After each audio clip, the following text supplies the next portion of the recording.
मेरा नाम है हरिया, मैं काम करता हूँ बहुत बढ़िया, खाता हूँ खाना और रोज गाता हूँ गाना। अरे यार, आज तो बहुत देर हो गई।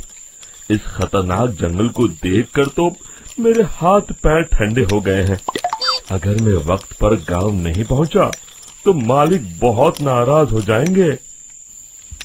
तभी हरिया को एक आवाज सुनाई देती है। सुनिए हरु जी। अरे, ये आवाज किसने दी? तभी हरिया को सामने कुछ दूर एक औरत खड़ी दिखाई देती है। अरे भाई, ये औरत अकेली इतनी रात को इस जंगल में क्या कर रही है? चलकर पूछना पड़ेगा। फिर हरिया अपनी बैलगाड़ी उस औरत के सामने लाकर रोक देता है और उससे पूछता है। अरे सुनिए, आप इतनी रात को इस खतरनाक जंगल में अकेली क्या कर रही हैं? तभी वो औरत मीठी आवाज में कहती है, अरे हरु जी, आप आ गए। मैं कब से आपका इंतजार कर रही थी। वैसे तो यहाँ से काफी लोग गुजर चुके हैं, लेकिन मैं खास आपका इंतजार कर रही थी। अच्छा, तुम सच कह रही हो? मुझे तो यकीन नहीं हो रहा है। वो क्या है ना, आज तक किसी ने मुझसे इतने प्यार से बात नहीं की। हाँ हाँ हरु जी, मैं सच कह रही हूँ। अब देर मत करिए और जल्दी से मुझे मेरे घर तक छोड़ दीजिए। हाँ हाँ, कौन सी बड़ी बात है, अभी छोड़ देता हूँ। आप मेरे पीछे बैलगाड़ी में बैठ जाइए और मुझे रास्ता बताते चलिए। फिर वो औरत हरिया की बैलगाड़ी में बैठ जाती है और हरिया बैलगाड़ी हाँकता हुआ आगे चल पड़ता है। फिर उस औरत के बताए हुए रास्ते पर चलते चलते हरिया बैलगाड़ी लेकर एक काली गुफा के आगे आकर रुक जाता है। हरिया उस औरत से पूछता है, हाँ देवी जी, आपका घर कहाँ है? यहाँ तो एक गुफा के अलावा और कुछ नहीं है। तभी अचानक वो औरत हवा में उड़ने लगती है। देखते ही देखते उसका सुंदर रूप एक डरावनी चुड़ैल में बदल जाता है और वो जोर जोर से हंसती है। अरे तू तो एक नंबर का बेवकूफ निकला। तू तो बड़ी आसानी से मेरी बातों में आ गया। अरे मर गया रे, ये तो एक चुड़ैल है। हे भगवान बचा ले, ये तो बड़ी डरावनी दिखाई दे रही है। और फिर अगले ही पल हरिया की बैलगाड़ी में रखा सारा सामान हवा में उड़ता हुआ उस काली गुफा के अंदर चला जाता है और वो चुड़ैल भी उस गुफा के अंदर जाकर कहीं गायब हो जाती है। हरिया ये नजारा देख बुरी तरह घबरा और परेशान हो जाता है। अरे, ये चुड़ैल तो मेरा सारा सामान लेकर गुफा में गायब हो गई। अब क्या होगा? अगर मैं गांव खाली हाथ गया तो मालिक मेरी अच्छी खबर लेंगे। मेरी इस बात का कोई यकीन भी नहीं करेगा। फिर आखिर वही हुआ। हरिया के मालिक चंपक सेठ को हरिया की किसी भी बात पर रत्ती भर भी यकीन नहीं हुआ। चंपक सेठ को लगा हरिया झूठ बोल रहा है और उसने ही लालच में आकर सारा सामान हड़प कर लिया है। फिर हरिया को बेईमान समझकर चंपक सेठ उसे काम से निकाल देता है। अगले दिन अपनी दुकान में परेशान बैठा चंपक सेठ गुस्से में बड़बड़ाता है। अरे, दुकान में तो सामान बिल्कुल भी नहीं है। अब मुझे ही शहर जाकर सामान लाना होगा। फिर वो अपनी बैलगाड़ी लेकर शहर चला जाता है।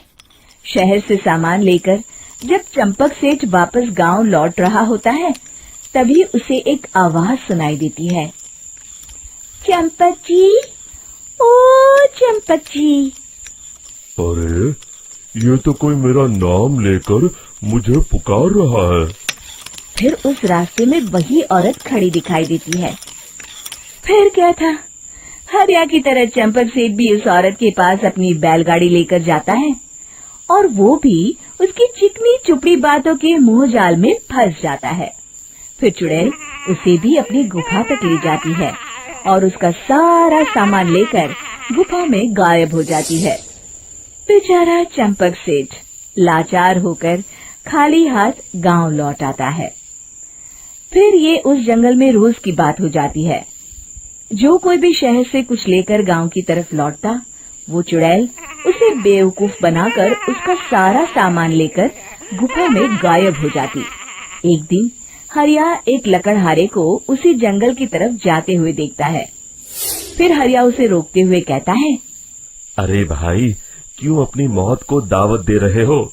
मेरी बात मानो, आगे जंगल में मत जाओ, वहाँ एक बड़ी भयानक चुड़ैल रहती है। लकड़हारा हरिया की बातों को नजरअंदाज करते हुए कहता है, अरे भाई, मुझे पहले ही बहुत देर हो चुकी है, मुझे जाने दो भाई। शाम तक लकड़ियाँ काट कर शहर के बाजार में बेचना है। तुम अपनी ये कहानी किसी फुर्सत में बैठे इंसान को सुनाओ, मैं तो चला।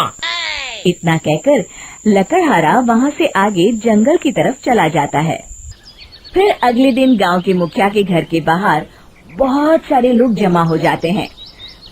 तभी हाथ में कुल्हाड़ी लिए खड़ा लकड़हारा कहता है, अरे मुखिया जी, अब आप ही हमें बचाइए उस जंगल वाली चुड़ैल से। हमारा सारा काम तो शहर से ही होता है। अरे मुखिया जी, उस चुड़ैल की वजह से तो मैं पूरी तरह बर्बाद हो गया हूँ। हम सबको मिलकर उस चुड़ैल का कोई इलाज करना पड़ेगा। तभी भीड़ में खड़ा वीरा कहता है, आप लोग चिंता मत करिए, कल से वो चुड़ैल किसी को नहीं लूट पाएगी।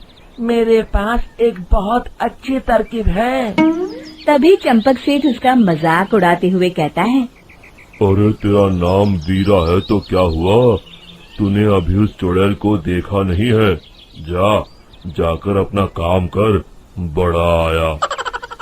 तब मुखिया जी कहते हैं, नहीं चंपक सेठ, मुझे लगता है हमें इस लड़के को एक मौका देना चाहिए। फिर सभी गांव वाले मुखिया जी की बातों से सहमत हो जाते हैं और वीरा शाम को एक बैलगाड़ी में कुछ सामान लादकर उस जंगल की ओर चल देता है।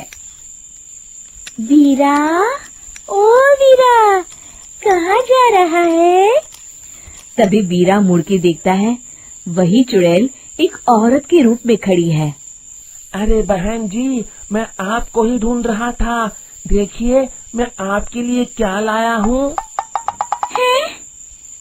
अरे वाह, तो खुद मेरे लिए इतना सामान लाया है। तू ही अकेला गांव में समझदार है। जरा देखो, मैं भी खोल के, बड़े भूख लगी है।